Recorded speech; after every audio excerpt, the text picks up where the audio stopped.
السلام عليكم. أنا عايزك تتخيل معايا إنك سايق على الأرض، السرعة بتجري في عروقك، صوت الموتور مالي ودنك، وكل اللي في بالك السباق وبس. مش محتاج تبقى سواق فورمولا 1 عشان تحس بالإحساس ده. كل اللي محتاجه هو الكارتينج. في الفيديو ده هاخدكم معايا في رحلة عن الكارتينج، وهنتعرف مع بعض على تاريخه وأنواعه وإزاي تبدأ فيه حتى لو ما عندكش أي خبرة. فخليكم جاهزين معايا، وقبل ما نبدأ الفيديو كالعادة ما تنساش تعمل لايك وتشترك في القناة لو مش مشترك وتفعل زر الجرس عشان يوصلك كل جديد. يا ترى يعني ايه كارتينج؟ وليه الناس بتعتبره بوابة لعالم سباقات الفورمولا 1؟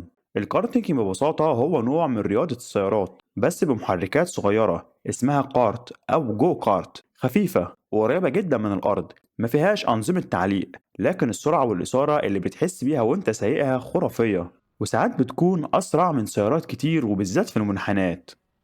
الكارتينج بدأ في أمريكا في أواخر الخمسينات. أول كارت معمول كان من مهندس طيارات اسمه آرت إنجلس سنة 1956، واستخدم فيه موتور جزازة عشب وهيكل بسيط. الناس شافوه وتحمسوا والموضوع انتشر بسرعة، ومن وقتها بقى فيه حلبات وبطولات ومصنعين متخصصين للكارتينج. والأهم بقى إنها بقت بوابة لكل أسطورة سباق نعرفها النهاردة زي مايكل شوماخر ولويس هامilton وأبطال كتير كلهم بدأوا بالكارتينج. لو بصينا على أبطال العالم في الفورمولا 1 هنلاقيهم تقريبا كلهم بدأوا من الكارتينج، بس مش لأن الكارتينج بيعلم الأساسيات، لأ، لكن لأنه بيعلم المهارات اللي بتفرق بين السائق العادي والبطل. أولهم هو مايكل شوماخر، وده بطل العالم 7 مرات في الفورمولا 1.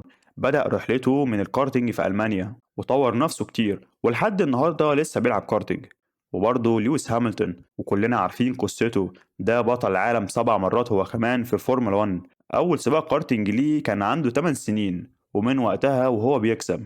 وعندنا أبطال كتير زي سباستيان فيتيل وفرناندو ألونسو وشارل كلير وماكس فيرستابن، كلهم اتربوا على التراك في الكارتينج. وفي صورة مشهورة لماكس فيرستابن وهو صغير بيتسابق مع شارل كلير، كل واحد فيهم في كارت، وكانوا بيتنافسوا بنفس الحدة اللي بنشوفها دلوقتي في الفورمولا 1. زي أي حاجة في الدنيا الكارتينج ليه أنواع ومستويات.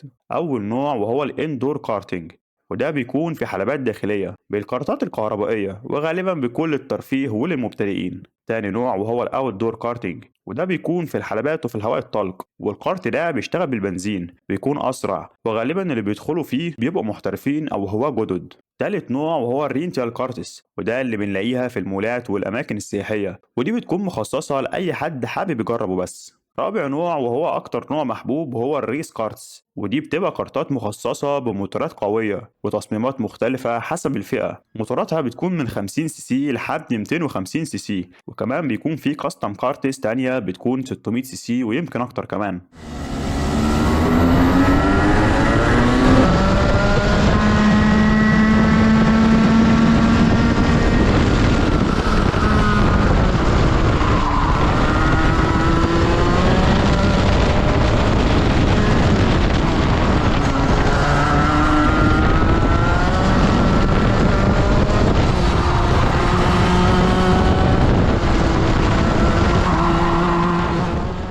خلينا نتعرف على نظام البطولات والمستويات في الكارتينج. لو فكرت تبدأ بشكل احترافي وعاوز تلعب كارتينج بشكل منتظم وتدخل البطولات، فالبطولات بتكون حسب السن، وكمان حسب نوع الكارت اللي بتشارك بيه، وحتى كمان حسب الخبرة. الأطفال ممكن يبدأوا من 6 سنين في فئة اسمها بامبيو أو كاديت، وبعدها جونيورز ثم سيناريوز. البطولات ممكن تبدأها محليا، بعد كده بتبقى على مستوى الدولة، ثم بتنتقل للمستويات العالمية، وفي هيئات بتنظم الكلام ده زي السي اي كي اف اي اي.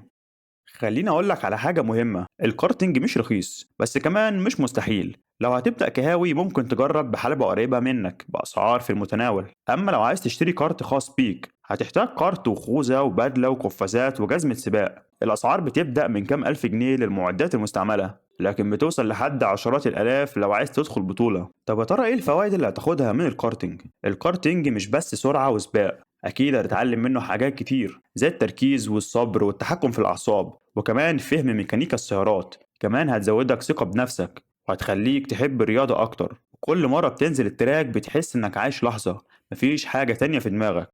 طيب لو عايز تبدأ كارتينج إيه الخطوات اللي لازم تتبعها؟ أول حاجة تدور على أقرب حلبة كارتينج ليك، بعد كده تتفرج على غيرك، تبدأ تجرب مرة واتنين وتلاتة، ولو حبيتها اسأل على برنامج تدريب وشارك في بطولات الهواة. وافتكر دايما إن كل بطل عالمي بدأ من أول لفة كارت بسيطة.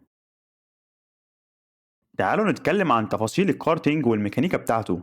الكارت بيتكون من شاسيه بيكون من أنابيب حديد أو كروم خفيفة الوزن، وما بيكونش فيه أنظمة تعليق، فكل الاهتزازات بيحس بيها السواق. وغالبا الفرامل بتكون في العجل الخلفي بس، والإطارات بتختلف حسب نوع التراك، في إطارات سليك للجو الجاف وإطارات ويت للجو الممطر. الموتورز بتاعة الجو كارت بتتوصل مباشرة بالعجل، ما بيكونش فيها جير بوكس في معظم الفئات، والموتورز دي بتبدأ من 50 سي سي لحد 250 سي سي. طيب تعالوا نتكلم عن أنواع المحركات اللي بتتركب على الجو كارت. أول نوع وهو التو ستروك انجن، وده بيكون خفيف وسريع وصوته عالي جدا، بس بيحتاج صيانة كتير، وده لأنه نسبة الاحتكاك فيه بتكون عالية جدا. تاني نوع وأكتر نوع معروف وهو الفور ستروك انجن، وده بيكون أهدى وعمره بيكون أطول، بس مش بنفس القوة بتاعة التو ستروك انجن. وفي شركات مشهورة كتير بتصنع الموتورز دي زي هوندا وروتكس. قوة المواتير دي بتتراوح من 5 حصان للهواة، بتوصل لأكتر من 50 حصان في الفئات المفتوحة. تعال أقولك على شوية نصايح هتفيدك لو أنت سائق محترف في الكارت، وحتى لو عايز تجرب، فالنصايح دي لازم تاخد بالك منها. أول نصيحة إنك تاخد بالك من خط السير، لازم تستخدم عرض التراك كله وأنت داخل الملف وأنت خارج الملف. تاني حاجة الفرامل، لازم تفرمل قبل المنحنى مش جواه، ده لأنك لو جيت تفرمل جواه هتفقد السيطرة وهتخرج بره التراك. تالت حاجة إنك تحافظ على تركيزك جدا، ما تفكرش في أي حاجة غير السواقة وبس، وخليك دايما في وضع الاستعداد، ده لأن الكارت بيكون حساس جدا لأي حركة. وبرضه لازم تراقب ضغط الإطارات والحرارة، الكلام ده لو معاك كارت خاص.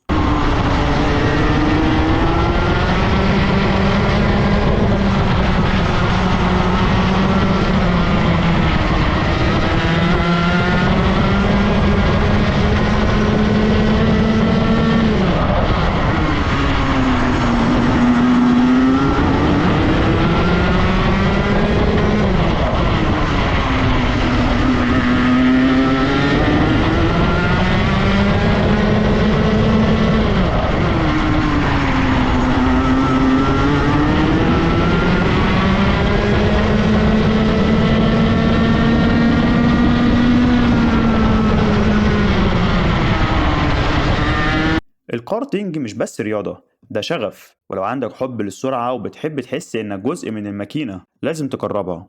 ممكن تكتشف شغف جديد، أو يمكن تكون دي بدايتك لعالم أكبر بكتير. لو عجبك الفيديو ما تنساش تعمل لايك وسبسكرايب وتفعل زر الجرس عشان يوصلك كل فيديوهاتنا الجاية. وسؤال الحلقة ليك، لو جربت كارتينج قبل كده شاركني تجربتك في الكومنتات. أشوفكم الفيديو اللي جاي. سلام.